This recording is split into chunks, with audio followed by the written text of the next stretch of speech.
തൃശൂർ പൂരത്തിനിടയിൽ ആന വിരണ്ടോടിയത് കണ്ണിലേക്ക് ലേസർ അടിച്ചത് കാരണമാണ് എന്ന് ചൂണ്ടിക്കാട്ടി പാറമേക്കാവ് ദേവസ്വം അധികൃതർ രംഗത്ത്. ആനകളുടെ കണ്ണിലേക്ക് ലേസർ അടിച്ചതോടുകൂടിയാണ് ആനകൾ ഓടിയതെന്നും ഇവർ പറയുന്നു. പൂരപ്പറമ്പിൽ ലേസറുകൾ നിരോധിക്കണമെന്ന് പാറമേക്കാവ് ദേവസ്വം ഭാരവാഹികൾ ഇപ്പോൾ ആവശ്യപ്പെടുകയാണ് ചെയ്തിരിക്കുന്നത്. ലേസർ അടിച്ചതിൽ ചില സംഘടനകൾക്ക് പങ്കുള്ളതായി സംശയം ഉള്ളതായും ഇവർ ഉന്നയിക്കുന്നുണ്ട്. ആനകളെ എഴുന്നള്ളിപ്പിക്കുന്നതിനെതിരെ നിൽക്കുന്ന സംഘടനകൾ ബോധപൂർവം പ്രശ്നമുണ്ടാക്കിയതാണോ എന്ന സംശയവും ഇവർ ഉന്നയിച്ചിട്ടുണ്ട്. ലേസർ ഉപയോഗിച്ചവരുടെ റീലുകൾ അടക്കം സോഷ്യൽ മീഡിയയിൽ ഉണ്ടെന്നും ഇത്തരം റീലുകൾ സഹിതം പോലീസിന് പരാതി നൽകുമെന്നും പാറമേക്കാവ് ദേവസ്വം അധികൃതർ അറിയിച്ചു. അതേസമയം തൃശൂർ പൂരത്തിന് എഴുന്നള്ളിപ്പിന് എത്തിയ ഊട്ടോളി രാമൻ എന്ന ആനയാണ് വിരണ്ടോടിയത്. ആന ഓടിയതോടെ തന്നെ അല്പസമയം സ്ഥലത്ത് പരിഭ്രാന്തി ഉണ്ടെങ്കിൽ പോലും ഉടൻ തന്നെ തളയ്ക്കുകയും ചെയ്തിരുന്നു.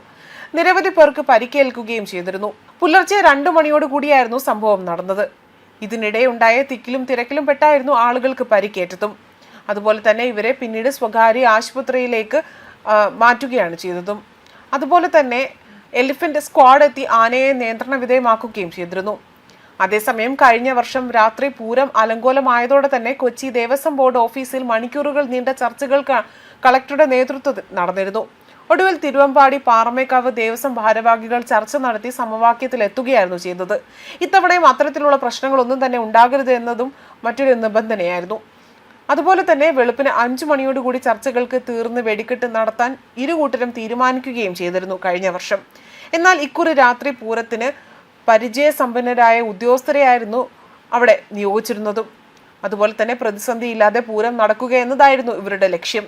കഴിഞ്ഞ വർഷത്തെ പോലെ തന്നെ കർക്കശ ബുദ്ധിയോടെ തന്നെ പോലീസ് പെരുമാറില്ല എന്ന് തന്നെയായിരുന്നു പൂരം നടത്തിപ്പുകാരുടെയും പ്രതീക്ഷ. പൂരമെന്ന് പറഞ്ഞാൽ തന്നെ മലയാളികൾക്ക് ഒന്നും തന്നെ ആലോചിക്കേണ്ടി വരുന്നില്ല. ആദ്യം മനസ്സിൽ ഓടിയെത്തുക എന്ന് പറയുന്നത് തൃശൂർ പൂരത്തിന്റെ കാര്യം തന്നെയാണ്. അത്രയേറെ മലയാളികളുടെ മനസ്സിനോട് ചേർന്ന് നിൽക്കുന്ന ഒരു ആഘോഷം കൂടിയാണ് തൃശൂർ പൂരം എന്ന് പറയുന്നത്. അവിടെ ഒരു പ്രശ്നം ഉണ്ടാകാതിരിക്കാൻ പരമാവധി ശ്രമിക്കുകയാണ് അവർ ചെയ്തിരിക്കുന്നത്. അതേപോലെ തന്നെ ക്ഷേത്ര ഉത്സവമാണെങ്കിലും കേരളത്തിന്റെ മതസൗഹാർദ്ദത്തിന്റെ നേർക്കാഴ്ച പോലെ നാനാജാതി മതത്തിൽപ്പെട്ടവരും ഒരു മനസ്സോടുകൂടി എത്തുന്ന ഒരിടം തന്നെയാണ് ഈ തൃശൂർ പൂരം എന്ന് പറയുന്നത്. ഒന്നും രണ്ടുമല്ല, ലക്ഷക്കണക്കിന് പേരാണ് പൂരത്തിന് സാക്ഷ്യം വഹിക്കാനായി കേരളത്തിന്റെ സാംസ്കാരിക തലസ്ഥാനത്തേക്ക് എത്തിച്ചേരാറുള്ളതും. പേരിൽ തൃശൂർ ഉണ്ടെന്നേ ഉള്ളൂ. മലയാളികളുടെ മുഴുവൻ ആഘോഷമായി നമ്മുടെ സാംസ്കാരിക ചരിത്രത്തോട് ചേർന്ന് നിൽക്കുന്ന ഒരു ഉത്സവമായി ഇത് മാറിയിട്ട് നാളുകൾ ഏറെയായി എന്നതാണ് മറ്റൊരു വാസ്തവം. മെയ് 6-ാം തീയതിയായിരുന്നു ഇത്തവണ തൃശൂർ പൂരം നടത്തിയത്. കൊച്ചി രാജാവായിരുന്ന ശക്തൻ തമ്പുരാനായി ബന്ധപ്പെട്ട് തൃശൂർ പൂരത്തിന്റെ ആരംഭമെന്ന് പറയപ്പെടുന്നത്. ശക്തൻ തമ്പുരാൻ കൊച്ചി രാജ്യം ഭരിക്കുന്ന കാലം. അന്ന് തൃശൂർ പൂരം പോലെ ആളുകളെ ആഘോഷമാക്കിയ പൂരമാണ് ആറാട്ടുപുഴ പൂരം. പല പ്രദേശങ്ങളിലെ ക്ഷേത്രങ്ങളിൽ നിന്നുള്ള ഘോഷയാത്രകളും ആറാട്ടുപുഴ ക്ഷേത്രത്തിൽ എത്തിച്ചേരുന്ന പതിവുണ്ടായിരുന്നു.